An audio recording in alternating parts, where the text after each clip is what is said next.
Eu nunca imaginei que a morte pudesse ter som de festa, que pudesse ter cheiro de terra, de rum e de alegria. Na minha cabeça, a morte era silêncio, era preto, era um ponto final. Mas em Madagascar, no coração da Terra Vermelha, eu descobri que a morte podia ser uma vírgula, uma pausa para dançar, um convite para celebrar a vida que foi e a memória que fica. E tudo começou com uma palavra sussurrada num bar empoemado de Antananarivo. Uma palavra que soava como um feitiço. Famadiana. Eu estava em Madagascar há quase um mês. Já tinha visto os lêmures de olhos esbugalhados, as árvores baobá que pareciam ter sido plantadas de cabeça para baixo e as praias de um azul tão intenso que machucava a vista. Era tudo incrível, digno de cartão postal, mas faltava alguma coisa. Faltava a alma. Eu sentia que estava deslizando pela superfície de um país imenso e complexo, vendo apenas o que era preparado para os olhos de um vazarra, um estrangeiro como eu. Eu queria mais, queria o inexplicável, o que não cabia numa fotografia. Foi quando conheci Pascal. Ele era um homem de meia idade, com a pele curtida pelo sol das terras altas e um sorriso que revelava a falta de alguns dentes, mas que carregava uma honestidade rara.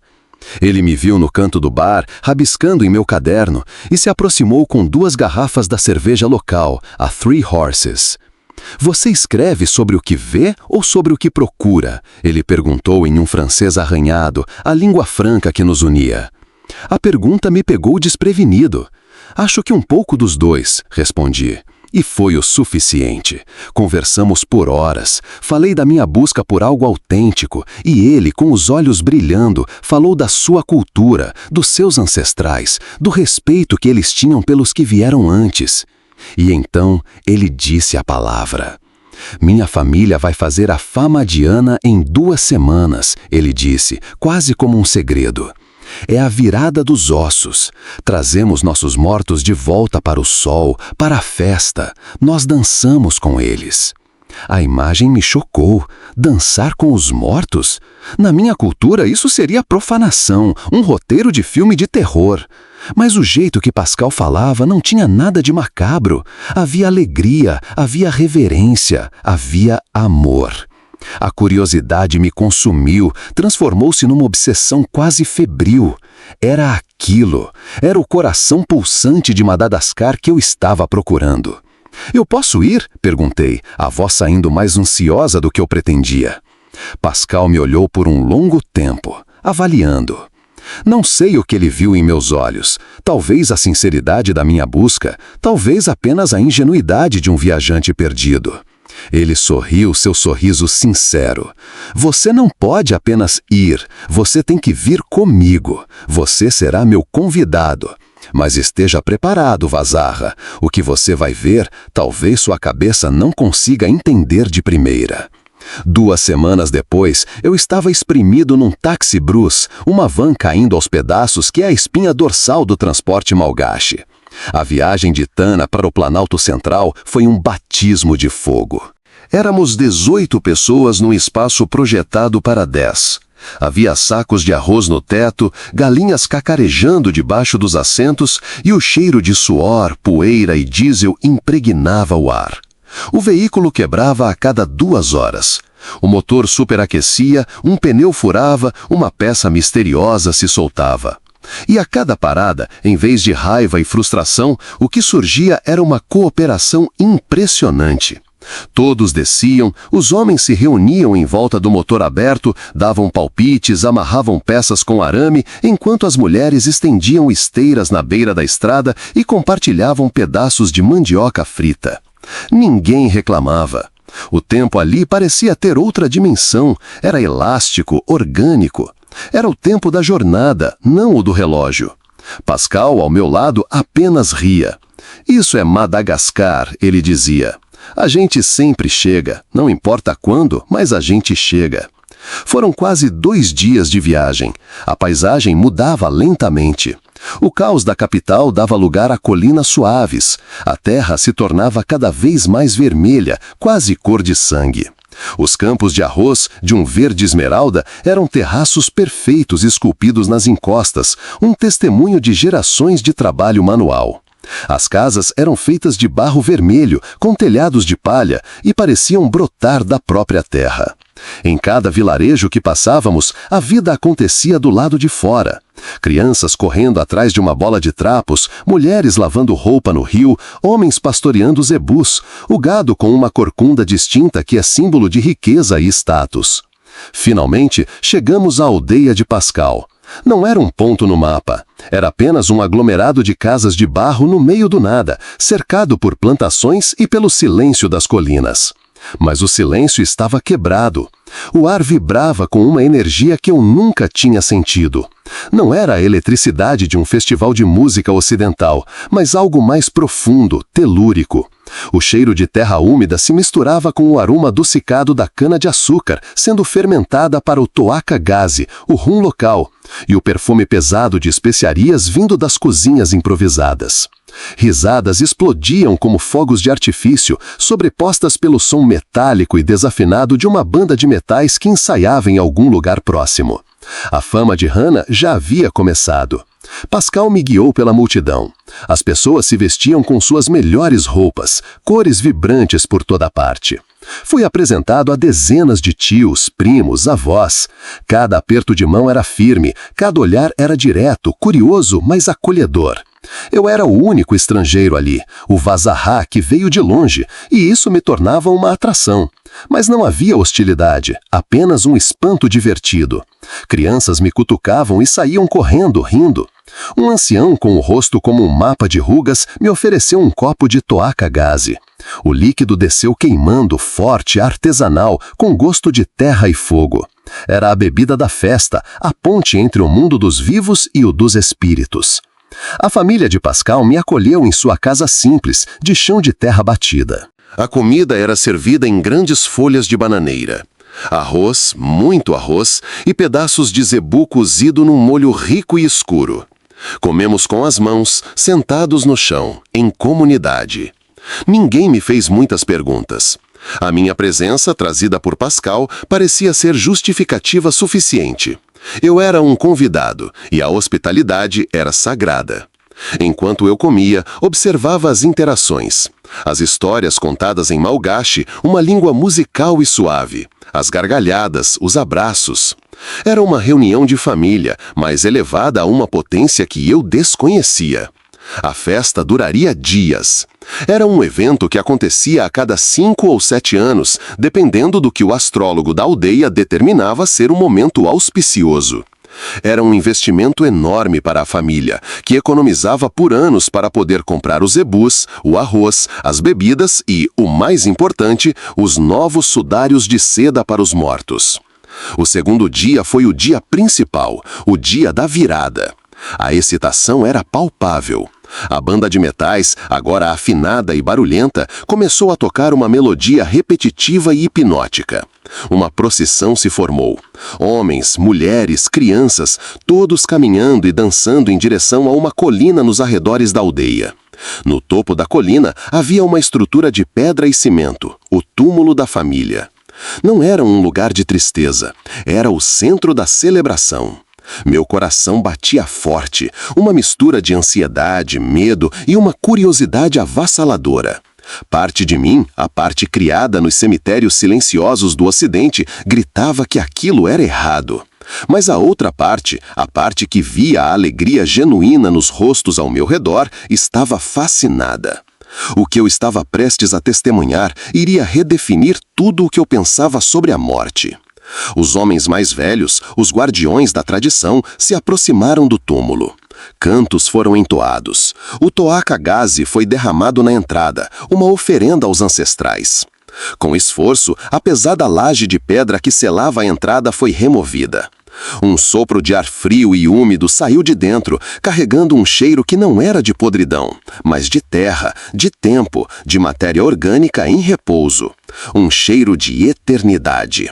Não era repulsivo, era apenas antigo. Um a um, os corpos foram trazidos para fora, para a luz do sol.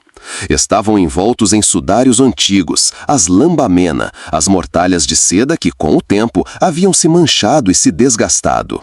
Os pacotes, com a forma de um corpo humano, foram colocados com um cuidado infinito sobre esteiras no chão. O choro começou.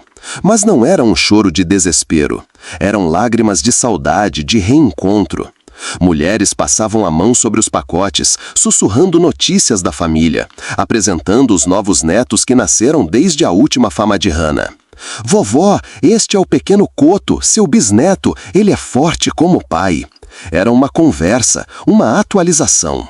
Fiquei paralisado, observando de uma distância respeitosa. Pascal se aproximou de mim. Ele viu a confusão em meu rosto. Não são cadáveres, ele disse, a voz suave em meio à música e aos lamentos. São nossos ancestrais. Eles não estão mortos, estão apenas dormindo. Hoje, nós os acordamos para que saibam que não foram esquecidos, para que eles nos deem sua bênção. Então, o trabalho começou. Com uma delicadeza que me comoveu, os sudários velhos foram desenrolados. Por um instante, tive um vislumbre dos ossos, dos restos mortais. Mas não havia horror. Era um fato da vida, da biologia, do ciclo. O foco não estava no que se foi, mas no que restava, a identidade, a memória. Os restos foram limpos com cuidado e então enrolados em novas lambamena, sudários de seda branca e brilhante, caríssimos, o maior presente que se pode dar a um ancestral. Nos novos sudários, os nomes eram escritos com caneta para que ninguém fosse esquecido na próxima cerimônia. A atmosfera mudou. As lágrimas secaram e deram lugar a sorrisos. A banda de metais tocou mais alto, um ritmo contagiante e alegre. E então, o impensável aconteceu. As pessoas começaram a levantar os corpos recém-enrolados. Ergueram os pacotes sobre os ombros, sobre a cabeça, e começaram a dançar. Uma explosão de alegria pura e caótica. Homens giravam com o corpo do avô nos ombros. Mulheres balançavam suavemente o pacote de uma tia. Jovens carregavam em triunfo o ancestral cujo nome eles carregavam. Era uma dança frenética, coletiva, uma celebração da linhagem, da continuidade. Os ancestrais estavam de volta à festa, participando, sendo o centro de tudo. Eu estava enraizado no chão, a câmera pendurada no meu pescoço, esquecida. Minha mente ocidental lutava para processar a cena. A dissonância cognitiva era brutal. Morte e festa, ossos e dança, luto e alegria. Eram opostos que ali se fundiam numa coisa só, numa expressão de vida tão poderosa que me deixou sem ar. Pascal veio até mim sorrindo de orelha a orelha. Ele estava suado, exultante. Vem vazar, vem dançar. Antes que eu pudesse recusar, ele me puxou para o meio da multidão. O ritmo da música me engoliu, o chão tremia sobre meus pés. De repente, um dos primos de Pascal, um rapaz forte chamado Tiana, se aproximou de mim. Ele carregava um pacote menor, mais leve. É meu irmão, ele disse, com a voz embargada de emoção, mas com um sorriso no rosto. Ele morreu criança, ele adorava correr. Dance com ele, deixe ele correr um pouco com você. Meu cérebro gritou não, medo, tabu, o condicionamento de uma vida inteira. Mas meu coração disse sim. Com as mãos trêmulas, eu segurei o pacote. Era surpreendentemente leve. Eu o ergui. O tecido de seda era macio contra minhas mãos. E ali, no meio de uma multidão em êxtase, sob o sol forte de Madagascar, eu comecei a dançar. No começo, meus movimentos eram rígidos, desajeitados. Eu me sentia um impostor, um profanador. Eu estava segurando os restos mortais de uma criança que eu nunca conheci. Mas então olhei ao redor. Vi Tiana me olhando com gratidão. Vi a avó dele sorrindo para mim, com lágrimas nos olhos. Vi a alegria pura, sem filtro, de um povo que não vê a morte como um fim, mas como uma transição. E algo dentro de mim se quebrou.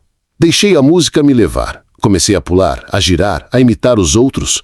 O peso em meus braços deixou de ser o peso da morte e se tornou o peso da memória, o peso de uma vida curta, o peso da honra que me estava sendo concedida. Eu não estava dançando com o corpo, eu estava dançando com uma história, com um espírito. Estava participando de um ato de amor tão profundo, tão radicalmente diferente de tudo que eu conhecia, que transcendia a lógica.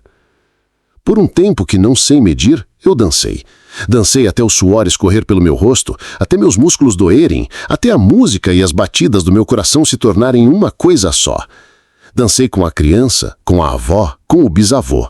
Fui passado de um para o outro, um convidado de honra numa festa que atravessava a fronteira entre os mundos.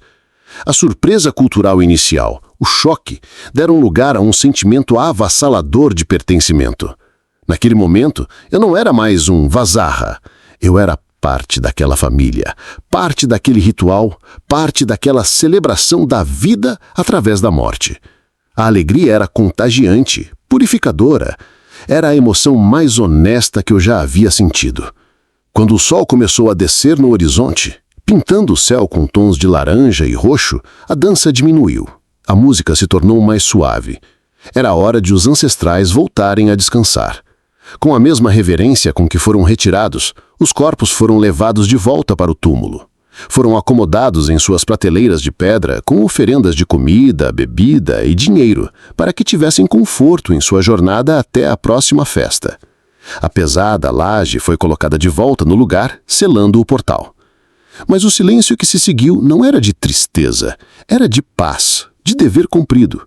A festa continuou, mas com uma energia mais acalmada, mais introspectiva.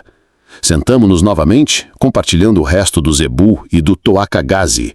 As conversas eram mais baixas, mais reflexivas.